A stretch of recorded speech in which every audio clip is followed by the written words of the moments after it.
Hello, good afternoon, everyone. Thank you for joining with me this afternoon. We will have another live session. No? So today is April 3. No? Today is April 3. And we're so excited. No? We're so excited over the past few months, January, February, March.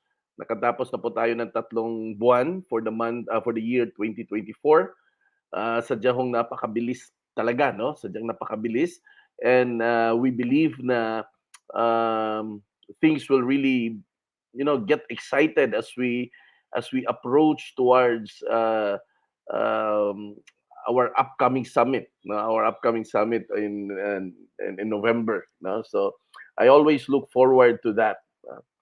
So, by the way, if you are already here, if you are already listening with me right now, I would like to ask a little favor from you. If you could share in your respective teams, no? So, para makapag-join din naman po sila dito po sa live natin. We will start at exactly 5 o'clock. So, we still have around 2 more minutes to go para they will be able to join with us here. So, our topic for today is ang pinakamainit, no, ang license to sell, no? Yun po yung pinakamainit natin na topic. Marami pong nagtatanong nito kung ano po ba yung relevance, ano ba yung importance nito. And today we're going to take a look at it. No? We're going to take a look at it because I believe na these are essential. No? These are essential. These are important, especially to our business. So napakahalaga po nito. So, ayan. By the way, bukas meron pong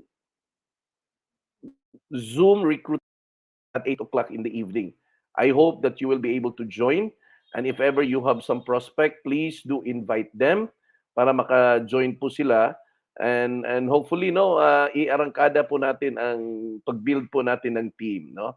Yan po yung pinaka-asset po talaga natin. The moment na meron ka ng team, you will be able to work yourself na ma-leverage po kayo. And by the time na mag-leverage po kayo, it would be a passive income na, no? So it will take time, no? It will take time, but one thing I am sure, pag ito'y tinatrabaho mo lang talaga consistently, makakarating at makakarating din po tayo sa direction. Okay? So it's already 5 o'clock and let's start the ball rolling, no? So thank you very much for those that are joining with me this afternoon live. May mga nakikita po ako dito na mga nag-comment. Nandito po sina Noel Maglasang, Noel Perez, Justin Apolinario, Carmeleta Fuentes, sina Mikasha Ibanez, um, siguro marami pa, no? I think kanina nakita ko Mel Berdan is also joining with us live. And if ever ho, kindly make a comment in the comment section below para at least po may mag-greet po tayo on the air, no? At of course, at least alam ko rin naman po na nandiyan din po kayo, no? So yun lang po, okay? So to start with, a few announcement muna. Bukas meron pong Zoom recruitment at 8 p.m. Tapos sa Friday po sa opisina po natin sa Lapu-Lapu, meron po tayong recruitment seminar at exactly 1 p.m. Kasabay din po to ng recruitment seminar po natin sa Danau City at 1 p.m. din po yan. Then doon sa mga regional offices din po natin, sa Butuan City, 1 p.m. din po. At sa Bacolod City, 1 p.m. din po. And the rest are actually, meron din po silang mga respective na mga meetups. Okay?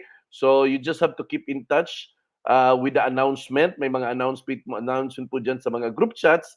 And hopefully, masasabayan po ninyo. And also, I would like to greet, no, kasama din po natin on the air right now, si Miss Loradel Donia, no, kasama din po natin si Miss Loradel, si Miss Charlene Dabalos, no, kasama din po natin this afternoon. So thank you very much. And please do share in the comment section po sa baba para at least po alam po natin. And of course, you share this live doon po sa mga group chats po ninyo para yung mga ka-members, ka-team, they will be able to join with us this afternoon. Okay? Then kasama din po natin si Ma'am Ligaya, no, Ma'am Joy, no, Ma'am Ligaya Dayanko. Ma'am, we miss you, no. And hopefully, magkita-kita po tayo ulit. Okay, Miss Joy, no? So hopefully, ma'am, ano po tayo, maka get back na po tayo. May bago na po tayong opisina, may sarili na po tayong building na nasa Basak po. Okay? So to those, magpaturo ka lang, Miss Joy, kay Miss Vicky kung saan po ito na-situate. Okay, ngayon po ang pag-uusapan po natin ay ang pinakamainit na topic kundi ang license to sell, no, LTS. Ano po ba 'to? Gaano ba ito kaimportante? Bakit kailangan nating hanapin 'to? And what are its effects kung ito po'y balewalain po natin? And what are its benefit pag ito po ay tututukan po natin? So, yun po yung magiging topic po natin this afternoon. Okay? So, palakihan natin yung screen. Yan, sabi ni Miss Joy, nakakamiss. Okay. Now, DHSUD, ang ibig pong sabihin ay Department of Human Settlements and Urban Development. Ito po yung dating HLURB. So, ito po, departamento na po ito ngayon. Meron na po itong cabinet secretary. So, nagiging department po ito way back lang ng 2019 bago po siya nag-pandemic. Okay? Now, ano po ba yung objective ng DHSUD? Ano ba yung layunin ng DHSUD? So, ang pinaka-objective nila is to improve the lives of the Filipino people as the primary government agency in the management of housing, human settlements, and urban development. So kasama po dyan kung yung mga development natin sa mga cities po natin. Kung ano po yung mga project po dyan, kasama po yan sa mga nagpaplano na ahensya ng gobyerno, ito po yung DHSUD. But alam mo saan it caught my attention? Ito yung objective nila to improve the lives of the Filipino people. So napakaganda po, no? Napakagandang objective to improve the lives of the Filipino people. And I believe it is a very noble cause. And together with that noble cause, tayo din po na nasa industry na to bilang isang seller, dapat ho, yung advocacy din po natin is nandun din po, no? To improve the lives of the Filipino people. Therefore, dahil ito po yung layunin, mabutihin po natin that we will be able to recommend a project that is really legit, no? Legitimate talaga na project, no? Na sa walang pagdududa na ito po ay magiging ano talaga, worthy project kumbaga. Okay? So, LTS, why do you need to look for it? Bakit nga ba kailangan mong hanapin 'yan? By the time na magkakaroon po ng isang project, every time na magkakaroon po ng PKS ang isang developer. Now, I would like to tell you this straight, no, mga ka-DPPI. Ask the developer if their project has the license to sell.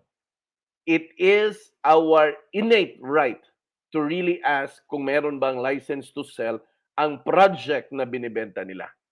Okay? Just by simply asking that. So, why do you need to look for it? Because it is the seller and buyer's protection. Plain and simple.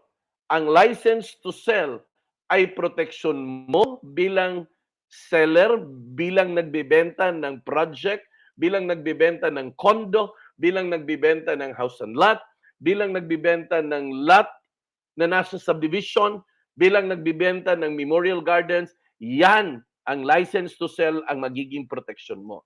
At doon naman sa buyer, protection din po sa kanila that they will be able to receive whatever is promised by the developer. So, yung legitimacy po, yun po yung ibig sabihin po dyan.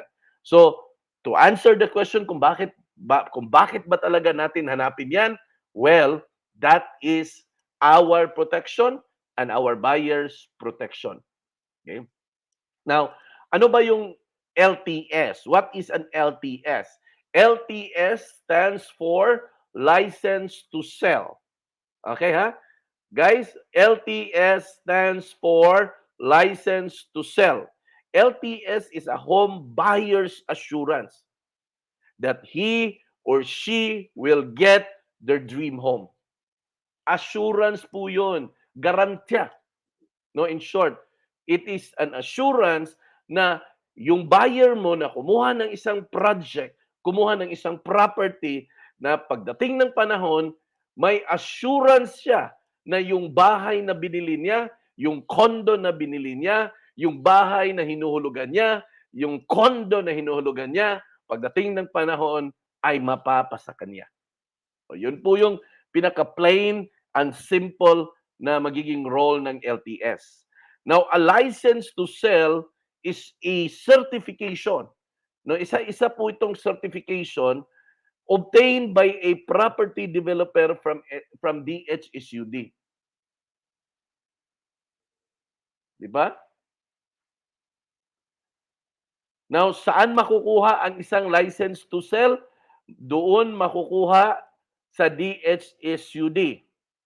Now, ang isang property developer ay kukuha siya ng certification, na yung license to sell na yan, that is a certification, kukuha ang isang developer doon sa opisina ng DHSUD. Bakit to? Kasi ang DHSUD, siya ang agency ng government natin na nag-oversee sa industry ng real estate. Are we clear? Pag clear po, pag naintindihan, pakisabi or pakitype lang po sa comment section, clear. Para at least alam po natin. Now, Presidential Decree number 957, Section 5, no? Nakasaad po dito sa decree na po na to, such owner or dealer to whom has been issued a registration certificate shall not, however, be authorized to sell any subdivision lot or condominium unit in the registered project unless he shall have first obtained a license to sell the project within 2 weeks from the registration of such a project. So, ibig sabihin, etong decree na to, etong presidential decree na to at nasa section 5 at doon nakasaad na ang isang developer na nagbebenta ng isang subdivision, whether it's condominium or bahay or lupa, ay dapat kumuha muna siya ng license to sell bago siya pwedeng magbenta ng property na dinidevelop niya. Are we clear? Hello? Clear po ba tayo dito mga kapatid? O sige, magtanungan portion tayo. Okay? So, bakit nga ba, no? Bakit nga ba hahanapin natin ang license to sell? Ano po ba yung reason kung bakit hahanapin natin ang license to sell? O sige daw, paki-type daw sa comment section sa baba.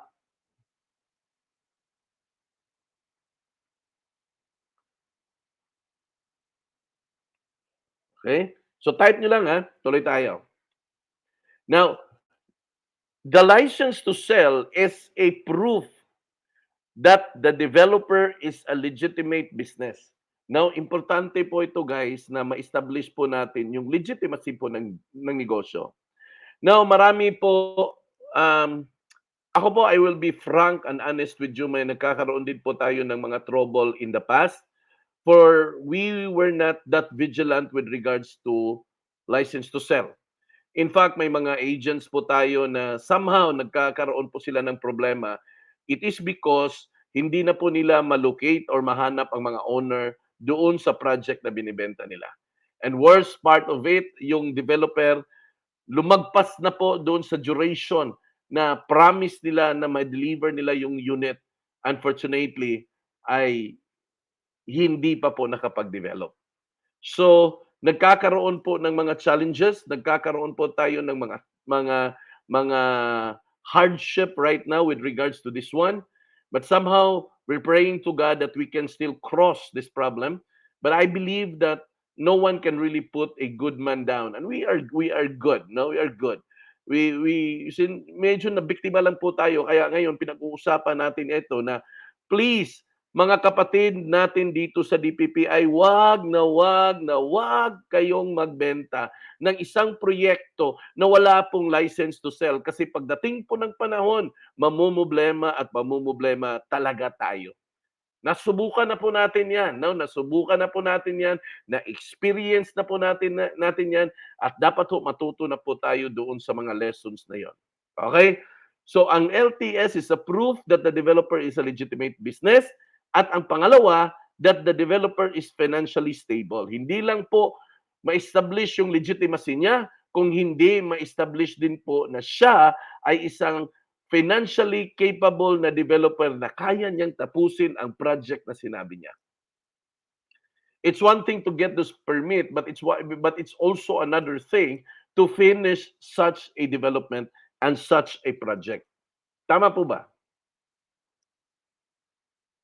Kasi minsan ho, every time na nag-a-attend po tayo ng mga PKS, of course, itong mga developer, ang sasabihin talaga nila yung mga plus points ng mga project nila. But without the license to sell, tayo po na nagbebenta, tayo po na seller, ay wala po tayong pinanghahawakan po na mga assurance. Kasi pagdating ng panahon, pag ikaw at ang project na binenta mo na wala pong license to sell, pag mabulyaso po yan, pag pupunta po kayo ng NBI, ang unang hahanapin ng NBI ay yung DHSUD or license to sell number. Kadalasan, no, in fact, meron tayong kinakaharap na problem ngayon sa isang developer dyan sa bandang Balamban or bandang Toledo at dumulong tayo doon, no, lumapit tayo sa NBI, humingi po tayo ng tulong, hindi po tayo natulungan, it is because sinanapan po tayo ng DHSUD.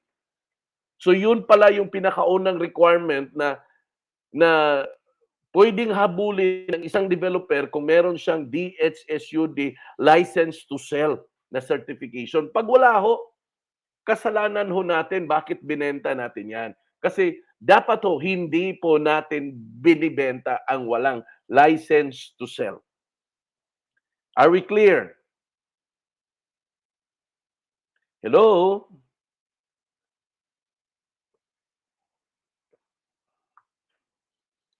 Are we clear na po ba? Naintindihan po ba natin? O sige nga, let me know if you are on the same page as mine. Can you type in the comment section sa baba ang word na legitimate business? Yan. Paki-type ho sa comment section below ang word na legitimate business. Para at least makita ko po pag nag-pop up po dyan sa FB group natin sa DPPI, ibig sabihin gising pa po kayo. Legitimate business po ang i-type. So, paki-type po, no? May nakikita naman ako dito na nandito sa live sina Charlene Dabalos, sina Maricel Sungahid, sina Rujum, no, Mantalaba. Sino pa ba dito? Sina Nervy Diaz, sina Joy Dayanko, kasama din po natin. At saka si Laura Del Donia. So, paki-type daw para makita po natin. Paki-type, legitimate business. Ayan, sabi ni Rujum, no? Ito gising pa talaga, no? Kasi nakapag-type pa. No, legitimate business. So, ang isang developer pag merong license to sell, legit na legit po 'yan. Ay nako, si Rujum lang pala ang gising na ang nakikinig, no? So, maraming salamat Rujim, no, sa pakikinig. Oy, gising din pala si Mel Berdan. No, maraming salamat Rujim at saka Mel Berdan. Salamat at gising na gising po kayo sa kwentuhan natin sa hapon na 'to. Uy, gising na gising din si Eileen Pina Flor, no? Yan, nag-type siya ng legitimate business. Paki-type 'to. Makikita po natin kung sino lang po yung gising. Ang gising ho, mag-type po ng legitimate business. Ibig sabihin po, pag ang isang project ay merong license to sell, isa siyang proof na ang negosyo na yan ay legitimate.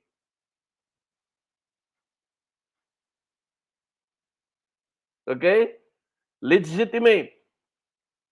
Yan, sabi ni Charlene Dabalos, legitimate business and spiritual statement. Kinompleto ni Charlene, no? Yan. Sino pa ba? Ito lang yung gising.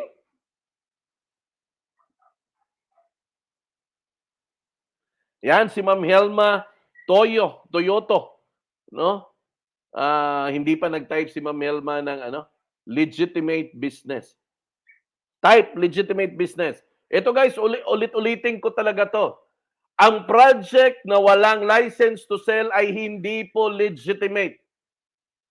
Sa madaling salita, ang project na walang license to sell ay hindi po siya legitimate business. Bakit ho? Kasi pag ang isang project ay meron po siyang license to sell, yan ay isang proof na yung developer na yan is a legitimate business at maliban po dyan, yung developer na yan is financially stable to complete the project and ensures that the property's building plans and specifications meet the standard of the agency. Yan po yung value ng isang license to sell. Hindi lang po para sa permit, kundi magpapatunay din po yan sa financial capacity ng isang developer na kaya niyang i-deliver ang promise niya doon sa property na binibenta niya. Okay? So ito lang yung gising.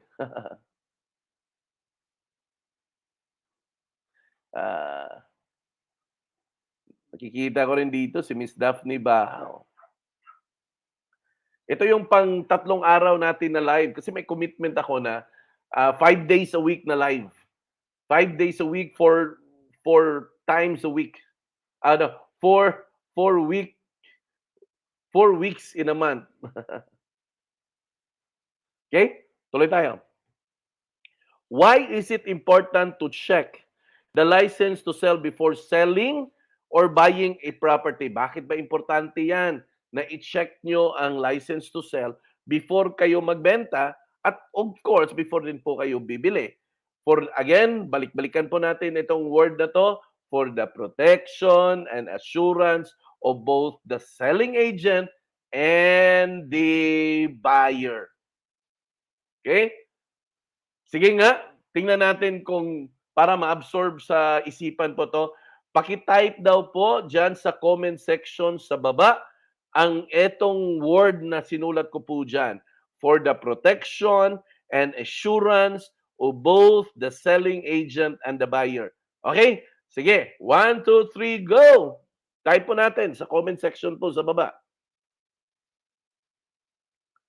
Yan, sige ho, type po tayo. Para makita po natin kung sino talaga dito ang gising.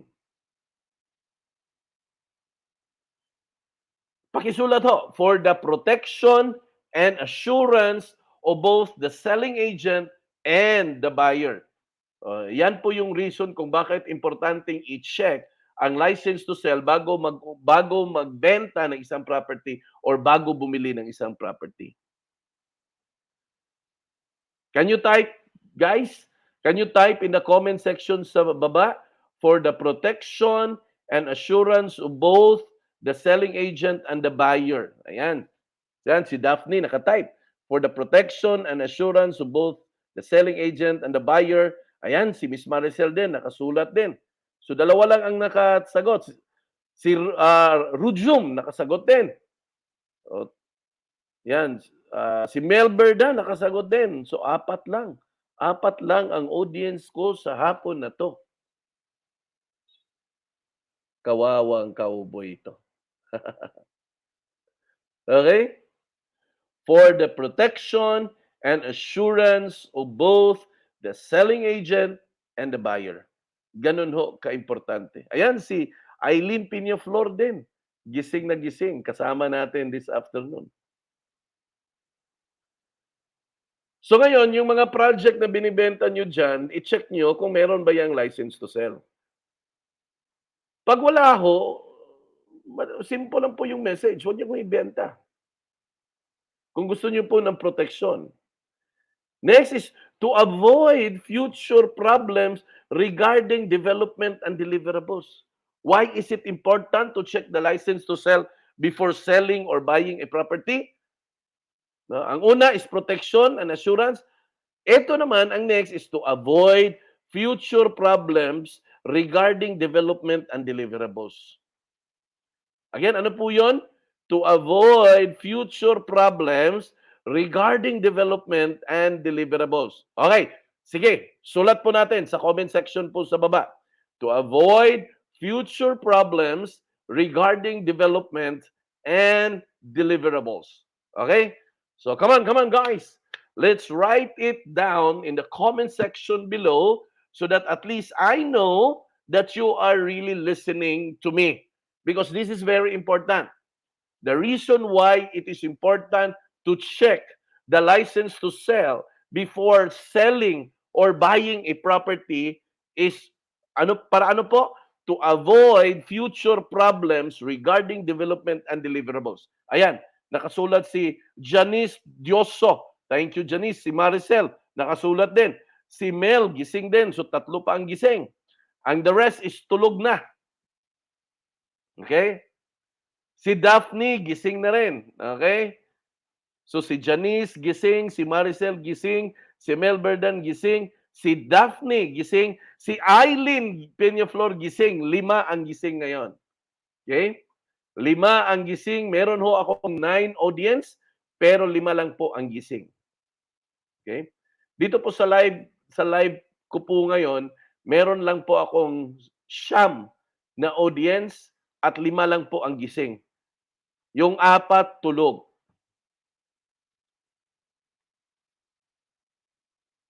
Okay? So to avoid future problems regarding development and deliverables. So yun naman pala eh. Alam na alam natin ang reason. Alam na alam natin yung value ng license to sell. Bakit ito binabaliwala po natin?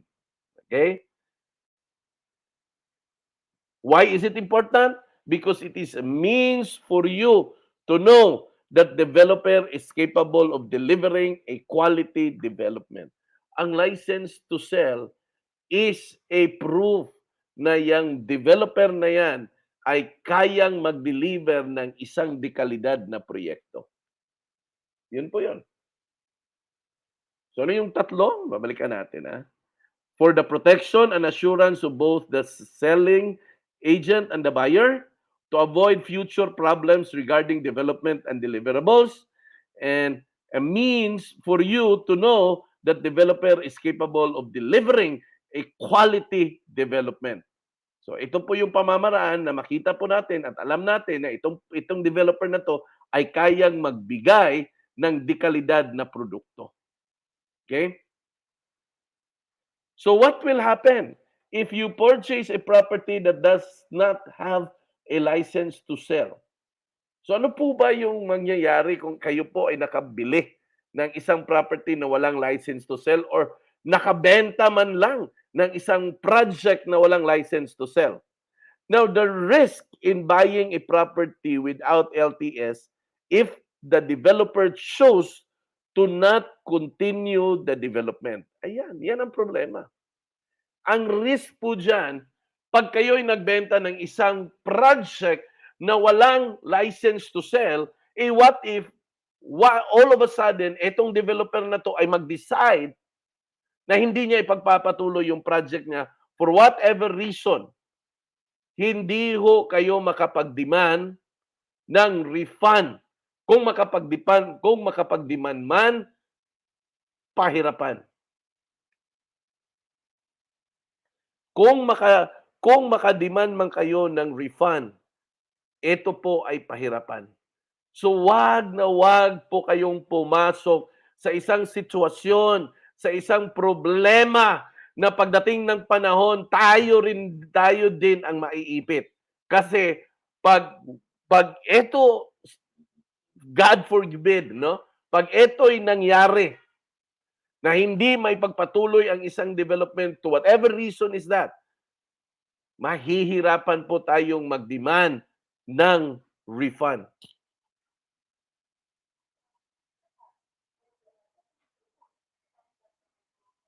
So are we clear on it? Okay? So make sure in all your real estate transactions, siguraduhin mo na sa lahat ng real estate transactions, You have hard copies of the receipts. Agent, dapat may kopya kayo sa mga resibo na binabayad ng mga kliyente or probably a notarized acknowledgement letter or receipts of the reservation and of the purchase. Kahit papaano ho, dapat may mga record po kayo niyan. Lalo na pag ang isang project ay walang license to sell. Okay? Ganun ho kaimportante ang license to sell. Ganun po siya ka-valuable. So warning, ito po yung warning guys ha. Warning, please put it in your heart. The warning is, if there is no LTS, therefore, don't sell or buy it. So ano yung warning? Paki-type nga sa comment section below. Ano po yung warning na sinasabi natin dito sa DPPI? Can you write it down in the comment section below? Ano po yung warning na sinasabi ng kumpanya po natin? Sige daw, paki-type.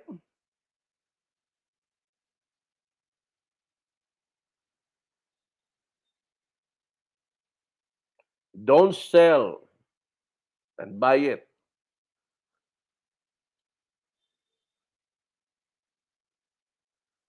Yan, no sell or buy.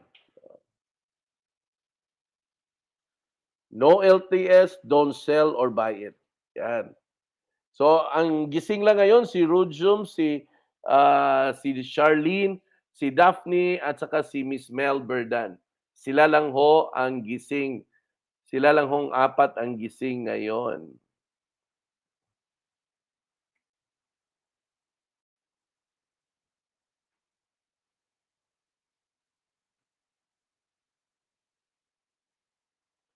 Actually, tapos na po ako. Ganun lang po ka-short, no? Maraming salamat po sa pag-attend. But bago po ako aalis, no? Magkwentuhan muna tayo siguro kahit saglit. Now, my friends, it is very important na hanapin nyo talaga ang license to sell.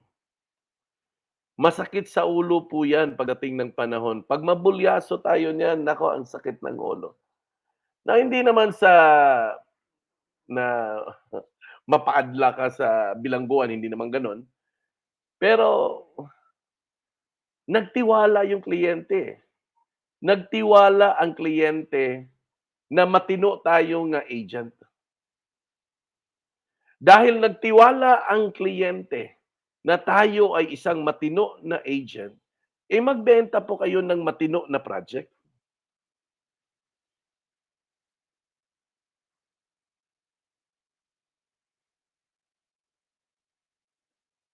Kasi pag happy po si client sa mga ino-offer po natin, I am sure they are going to refer more and more clients to us. Magbibigay pa yan ng marami pang kliyente.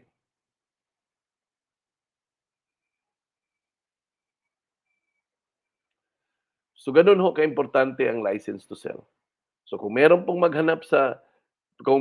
project na mag-offer sa inyo, hanapin nyo. You have the very right to ask for the license to sell. Okay? So, maraming salamat po sa hapon na to na nasamahan niyo po ako. Magkano naman po ang license to sell? Hindi ko naintindihan. I'm sorry ma'am, no? Ayan, na-flash ko sa screen. Magkano naman po ang license to sell? Hindi po kayo bibili ng license to sell. Hello? Hindi ho kayo bibili ng license to sell. Hanapin nyo lang po na ang project na binibenta nyo ay meron pong license to sell. Ulitin ko ha, ang license to sell ay hindi po yan mabibili. Hindi rin po natin binibenta ang license to sell. Ang license to sell po ay isang certification na ibibigay ng DHSUD sa isang developer na nag-apply ng license to sell para maibenta yung project nila. Okay?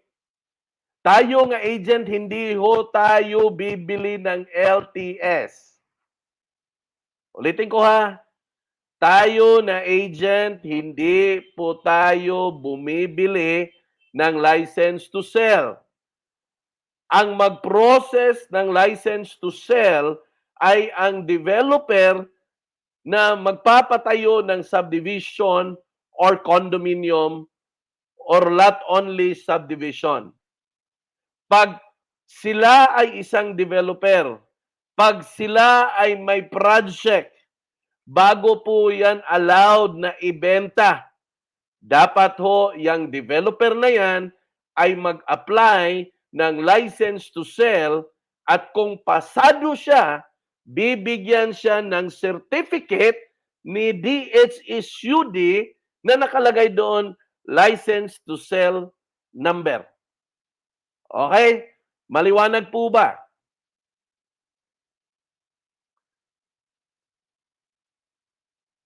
Are we good? Okay. Yan.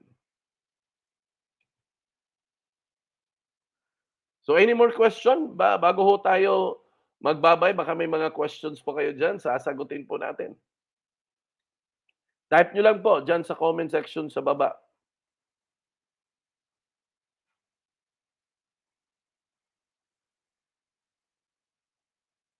Any other question na you wanted to ask? Para masagot po natin, para maging malinaw po siya. Hindi ho ako galit guys ha. I'm just trying to emphasize a point.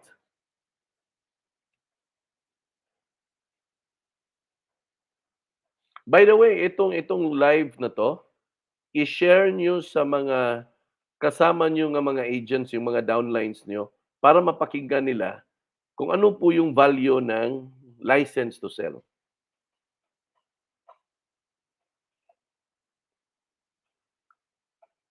Okay. So if wala na po, maraming salamat sa oras na binigay po ninyo. Kita-kita po tayo bukas sa another segment po ng live stream po natin. May mga ano po tayo ng mga lessons, no? Iba-ibang klase ng mga lessons na tinatakol po natin. And we really wanted to reach all of you and hopefully, just hopefully, no, magiging marami po ang makapag-join sa mga live sessions po natin. Thank you very much and God bless you all. Bye-bye!